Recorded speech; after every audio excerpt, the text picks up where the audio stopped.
विश्वास का, आस और विश्वास का, जन जन के जीवन की खुशहाली का दर्पण, जन जन के जीवन की खुशहाली का दर्पण, ये है कृषि दर्शन,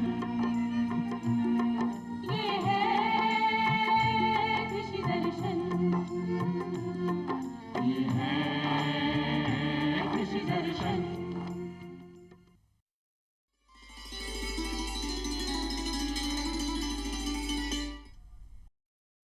नमस्कार, कृषि दर्शन कार्यक्रम में आप सभी का स्वागत है। किसान साथियों, आप जानते हैं कि हमारे राजस्थान में 2013 में गोपालन विभाग की स्थापना की गई और तब से ही गोपालन विभाग गोवंश के संवर्धन और संरक्षण के लिए बहुत सारे कार्य कर रहा है। आज के कार्यक्रम में हम खास तौर पर इस विभाग द्वारा चलाई जा रही विभिन्न योजनाओं पर विस्तार से चर्चा करेंगे और इस पर विस्तार से जानकारी देने के लिए हमारे बीच मौजूद हैं विशेषज्ञ। आइए उनसे मिलते हैं। आज हमारे कार्यक्रम में हैं डॉक्टर तपेश माथुर, आप संयुक्त निदेशक योजना है गोपालन विभाग राजस्थान सरकार। सर, कार्यक्रम में आपका बहुत बहुत स्वागत है। आभार। और तपेश जी के बारे में एक और स्पेशल जानकारी आपको दे दें कि बहुत ही नेक काम इन्होंने किया है। कृष्णा प्रोस्थेटिक लिम्ब ये इन्होंने बनाया है। ये एक इस तरह की सुविधा है, अगर कोई पशु किसी भी कारणवश उनके पाँव में कोई चोट लग जाए या वो नहीं चल पाए तो कृष्णा प्रोस्थेटिक लिम्ब की सहायता से फिर से पशु अपने पाँव पर खड़ा हो सकता है और ये इन्होंने व्यक्तिगत तौर पे किया है। तो सर, सबसे पहले तो आपको बधाई देंगे हम, आपने बहुत ही एक नेक काम आपने किया है और एक बहुत बड़ी पहल है जो कि भारत में अपने आप में पहली बार ऐसा कुछ हुआ है। बिल्कुल, इस तरह के अगर कोई भी किसी भी पशुपालक भाई के पास में या गोपालक भाई के पास में कोई केस होता है कि दुर्घटनावश, क्योंकि जो पशुओं के साथ दुर्घटना होती है वो किसी ना किसी रूप में इंसान के भी कारण रहता है, तो हमारा नैतिक कर्तव्य बनता है कि हम ही उसको प्रयास करके वापस चारों पैरों पे खड़ा करें, उससे मदद कर बिल्कुल वापस उसको एक सामान्य जीवन यापन करने की शक्ति प्रदान करें। तो हम और भी बहुत सारी बातें आपसे करेंगे। जो भी किसान साथी पशुपालन कर रहे हैं, गो पालन कर रहे हैं, वो कार्यक्रम में फोन कर सकते हैं। अगर आपकी कोई समस्या है तो हमारे फोन नंबर हैं 27049999, दूसरा फोन नंबर है 27040998 और जयपुर का STD कोड है 0141। तो सबसे पहले तो सर आपसे यही जानना चाहेंगे कि गोपालन विभाग खास तौर पे गोवंश के संरक्षण के लिए, संवर्धन के लिए काम कर रहा है। आपको अभी हाल ही में संयुक्त निदेशक की जो जिम्मेदारी सौंपी गई है, तो हम जानना चाहेंगे कि किस तरह की योजनाएं चल रही हैं और विशेष क्या काम कर रहा है गोपालन विभाग।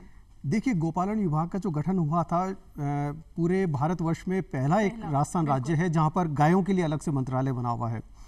इस विभाग के अंदर विशेषकर गायों के रक्षण, संरक्षण और संवर्धन के लिए काम किया जाता है। जो सड़कों पे निराश्रित गोवंश घूम रहा है, हमारा प्रयास रहता है कि उनको समुचित आश्रय मिले, यानी गौशालाओं में उनको पर्याप्त स्थान मिले, चाहे वो मादा गोवंश हो या नर गोवंश हो।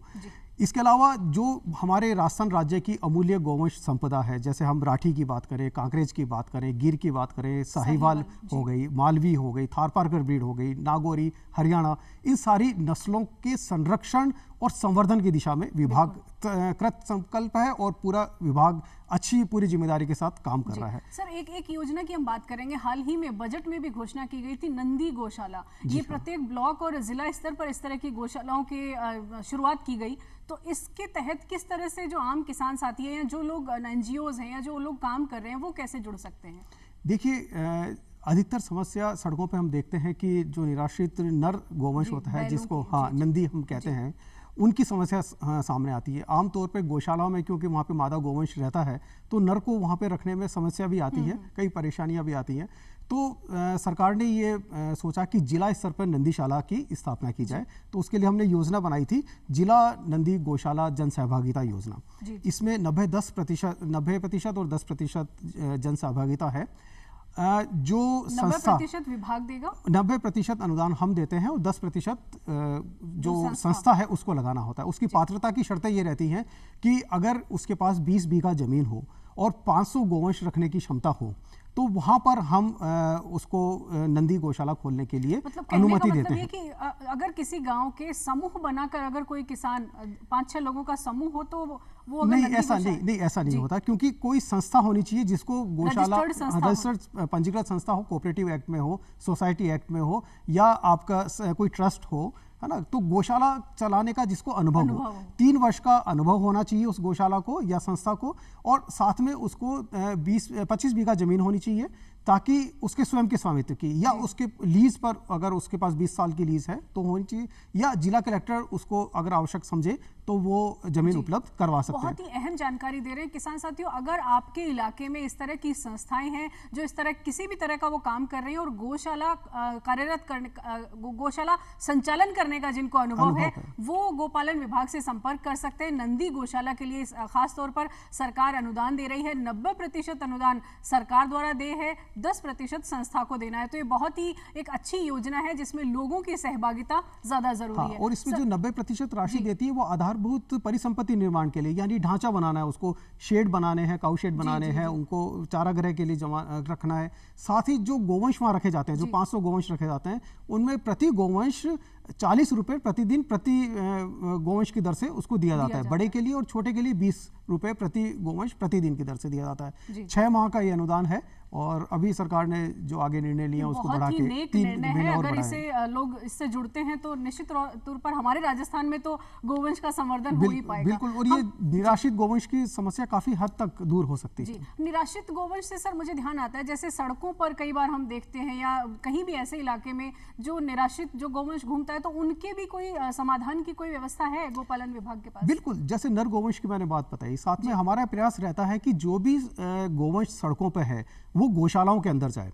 गौशालाओं की संख्या भी बढ़ी है। पहले जो करीबन 2000 के आसपास गौशालाएं थी, आज की तारीख में हम देखें तो 3522 गौशालाएं पंजीकृत हैं और उनको राज्य सरकार अनुदान देती है। जो गोवंश वो रखते हैं उनके पालन पोषण में जितना भी खर्चा आता है, चाहे चारे पे आ रहा हो, चाहे पानी पे आ रहा हो, चाहे उनके जो मिनरल मिक्सचर पशु पोषण आहार दे रहे हैं, वो उसका रिइंबर्समेंट पुनर्भरण सरकार करती है।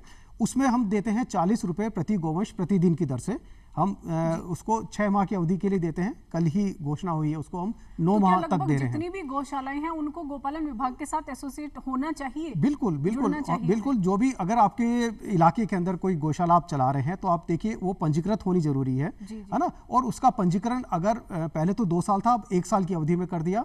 अगर किसी गौशाला में 1 साल पुराना पंजीकरण है और 100 से ज्यादा गोवंश है तो वो इस सहायता लेने के लिए पात्र है। बहुत ही अहम जानकारी दी है। तो किसान साथियों, आप देखिए आपके इलाके में अगर कोई ऐसी गौशाला आप चला रहे हैं जो 1 साल पुरानी है, तो भी गोपालन विभाग आपकी सहायता के लिए तत्पर है। आप गोपालन विभाग से संपर्क कर सकते हैं। सर, गोपालन विभाग गोवंश के संवर्धन के लिए, नस्लों के सुधार के लिए भी कुछ विशेष काम कर रहा है, क्योंकि हमारे यहाँ जो नस्लें हैं वो डेयरी के लिए बहुत सारे किसान साथी जो हैं वो डेयरी उद्योग में अच्छी नस्लों का वो पशुपालन करना चाहते हैं। तो इसके लिए क्या बिल्कुल हमने एक पायलट प्रोजेक्ट चलाया था RKVI के साथ पे, कामधेनु डेयरी योजना है। उसमें हमने ये कहा था कि राजस्थान की जो हमारी अमूल्य गोवंश संपदा है, जैसे राठी, गिर, थारपारकर, इनकी अगर कोई किसान भाई या पशुपालक भाई डेयरी खोलना चाहता है और बैंक उसको तैयार है ऋण देने के लिए, तो उसमें हमने 30% सब्सिडी, हमने बैक एंडेड सब्सिडी जो हम कहते हैं वो हमने दी थी। 60% राशि उसको लगानी थी और 10% राशि उसको खुद को लगानी थी। तो इस तरह से ये काफी अच्छी योजना थी, कामधेनु डेयरी योजना। सर, इस पर मैं विस्तार से और बात करूंगी। एक किसान साथी हमारे साथ जुड़ गए हैं। Hello hello. हाँ मैडम, नमस्कार, कौन बोल रहे हैं? जी मैं झुंझुनू डिस्ट्रिक्ट से बोल रहा हूँ। जी, नाम बताइए आपका। नाम मेरा महावीर है। जी महावीर जी, पूछिए अपना सवाल। मैं काफी साल से मतलब क्या है कि गाय रखता हूँ और मेरा काफी विचार है कि अपन गौशाला खोले, लेकिन क्या है कि कैसे खोले, कहाँ जाएं, क्या करें, कहाँ से रजिस्टर। जी, आप प्रोग्राम अगर आप जी महावीर जी अगर आप कार्यक्रम शुरू से देख रहे हैं तो सर इसी पर जानकारी दे रहे हैं। एक बार आपके लिए फिर से सर बता देंगे। सर, गौशाला खोलना चाहते हैं वो क्या करें शुरुआत से? बिल्कुल, गौशाला खोलने के लिए सबसे पहले तो आपको एक सोसाइटी बनानी पड़ेगी, है ना। आप उसको कोऑपरेटिव एक्ट में जो 1960 है रजिस्टर्ड करवाना पड़ेगा, या आपको ट्रस्ट बनाना पड़ेगा, क्योंकि निजी स्तर की आपकी डेयरी हो सकती है, गौशाला नहीं हो सकती।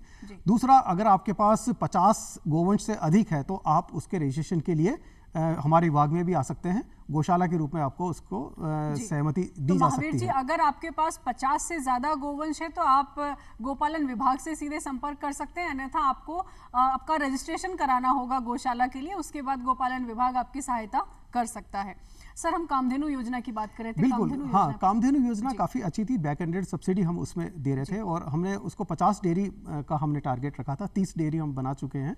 तो उसके लिए ये था कि जितने भी अच्छे एनिमल्स हैं जो हमारे जैसे थारपारकर ब्रीड के हैं, वो उनके दूध के समुचित विक्रय की व्यवस्था हो और उसके साथ में नस्ल उसका संवर्धन हो। इसके अलावा साथ में हमारी एम्ब्रियो ट्रांसफर टेक्नोलॉजी हमने चलाई थी। जैसे हमारी जो इलीट एनिमल्स हैं, जैसे हम गिर और थारपारकर 2 के हमने किया था, जो अच्छी दूध देने की क्षमता वाले एनिमल्स हैं, उनका हम एम्ब्रियो कलेक्ट करते थे, है ना। और उन्हीं पशुपालक के जो दूसरे एनिमल्स हैं उनके अंदर हम एज ए सैरोगेसी उनके एनिमल्स को काम में लेते थे। तो एक कम समय के अंदर नस्ल के संवर्धन का बहुत अच्छा प्रयास ये था। लेटेस्ट टेक्नोलॉजी के साथ में था।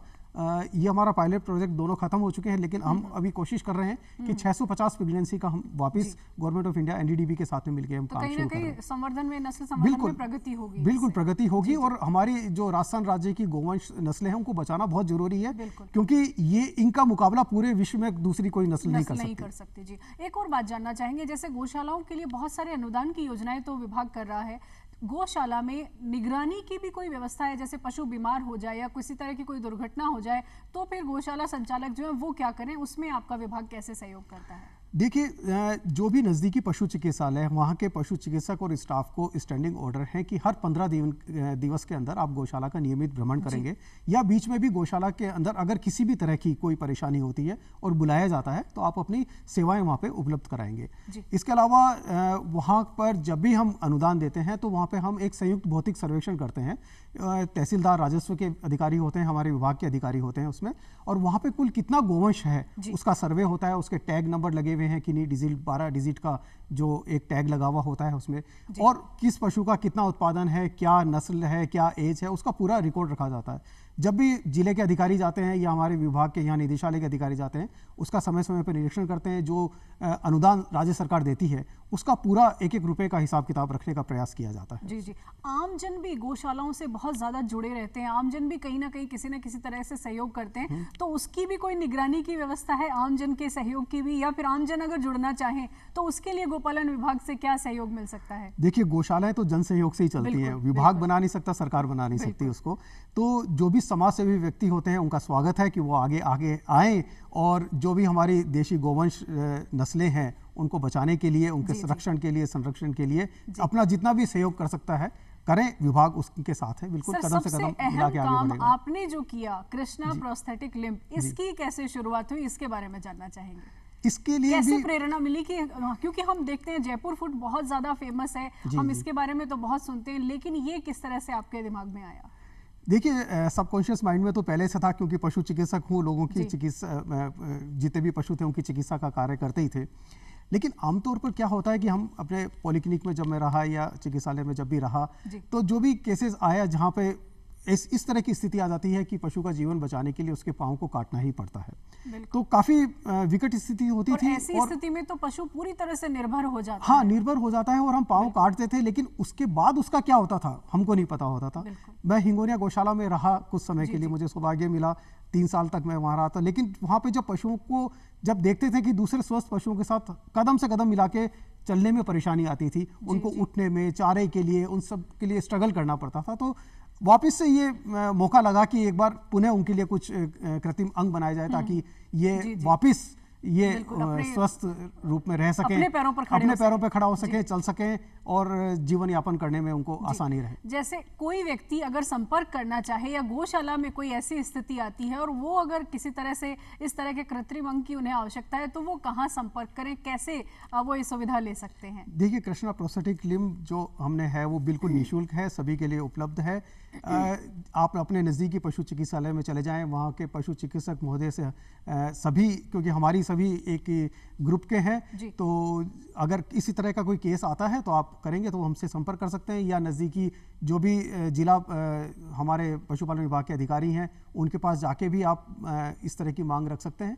तो जहाँ भी संभव होता है, पशु में जैसे अगले पैर में घुटने से नीचे पाँव कटा हुआ है या पिछले पैर में घुटने से नीचे पाँव कटा हुआ है, तो कृष्णा लिम्ब उसमें अच्छी तरह लग सकता है। कुछ चुनौतियाँ हमारे सामने है, उसको प्रॉपर फिजियोथेरेपी देनी पड़ती है, उसकी सार संभाल करनी पड़ती है, क्योंकि पशु को सिखाना पड़ता है कि वापस अपने बॉडी वेट वो चारों पैरों पे शिफ्ट करें। ये बहुत ही अहम काम है, क्योंकि हम इंसानों की तो मदद करते हैं और पशुओं की इस तरह से मदद करना ये अपने आप में बहुत ही काबिले तारीफ है। सर, हम जानना चाहेंगे सर, नंदी जो गौशालाएं हैं खास तौर पर इन पर कम फोकस रहता है, क्योंकि नंदी जो है वो आमतौर पर सड़कों पर ज़्यादा देखे जाते हैं। तो अगर सड़कों पर नंदी देखे जाएं तो उन्हें गौशाला तक पहुंचाने की क्या व्यवस्था रहेगी और उनके सार संभाल के लिए क्या विशेष प्रयास है? क्योंकि गायों के लिए तो अक्सर हो जाते हैं, क्योंकि डेयरी में उनका सहयोग हो जाता है। तो नंदी के लिए क्या विशेष? सड़कों पे जो नंदी गोवंश है या जो भी निराश्रित गोवंश है, मूल रूप से वहाँ की लोकल बॉडीज, स्वायत्त शासन विभाग की जो संस्था है, नगर पालिका, नगर निगम, ये जो है, इनकी जिम्मेदारी होती है कि इनको एक कांजी हाउस में रखें या समुचित गौशाला में पहुंचाने की व्यवस्था ये रहती है। गौशाला में जब रखे जाते हैं तो वहाँ गौशाला प्रबंधन की व्यवस्था होती है कि पूरी तरह से उनका पालन पोषण करे, प्रबंधन करे।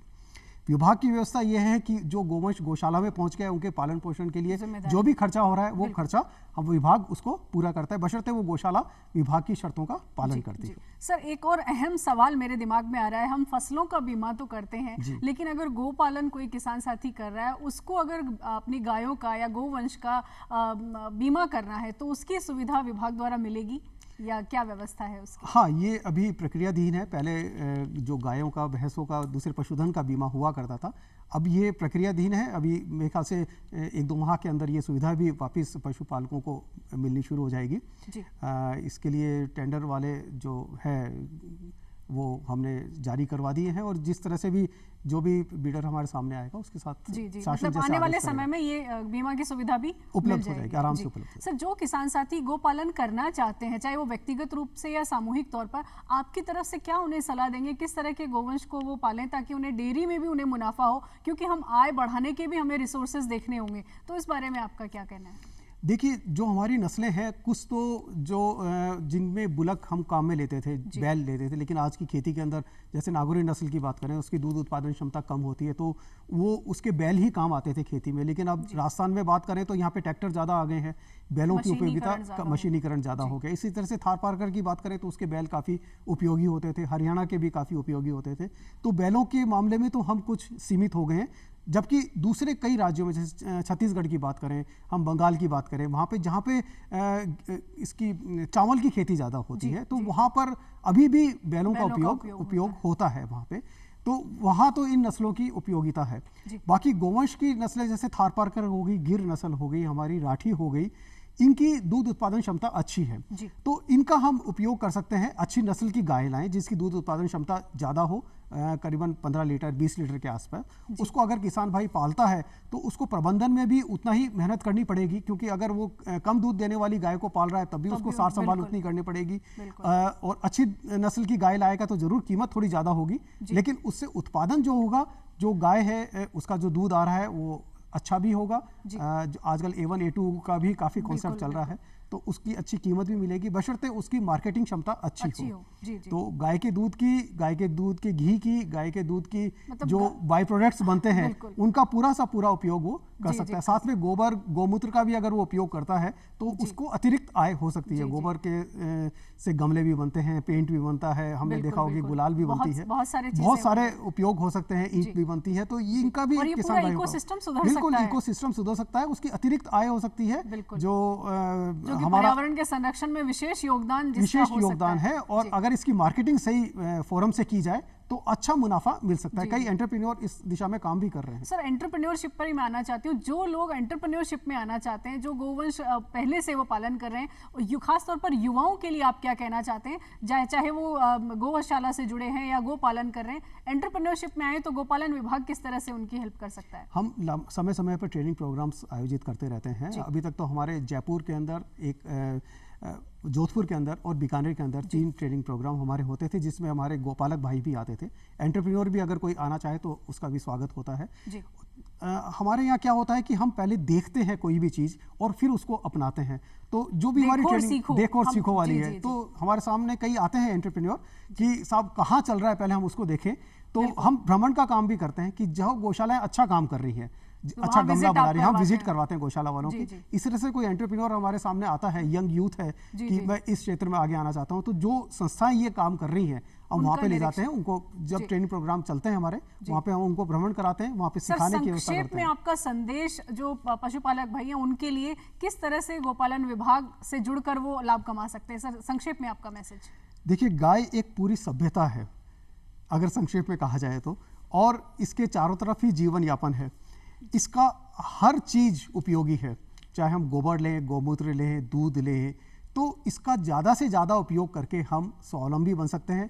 हमारी गौशालाओं को स्वावलंबी बनाने की आवश्यकता है, हमारे पशुपालक भाइयों को, गोपालक भाइयों को स्वावलंबी बनना है, और गोपालन से ज़्यादा मुनाफा कैसे उसके हर अंग का यूज़ करके, हर पार्ट को यूज़ करके हम ले सकते हैं, यही हमारी भावना होनी चाहिए। बहुत बहुत धन्यवाद सर, बहुत ही अहम जानकारियां आपने किसान साथियों से साझा की। बहुत बहुत धन्यवाद कार्यक्रम में आने के लिए। तो किसान साथियों, आज का कार्यक्रम बस इतना ही। आपको कैसा लगा हमें लिख भेजिए चिट्ठी। हमारा पता है कार्यक्रम कृषि दर्शन, TD राजस्थान, डूंगरी, जयपुर। तो आज के कार्यक्रम में बस इतना ही। फिर होगी आपसे मुलाकात नई जानकारियों के साथ। तब तक के लिए इजाजत दीजिए। नमस्कार।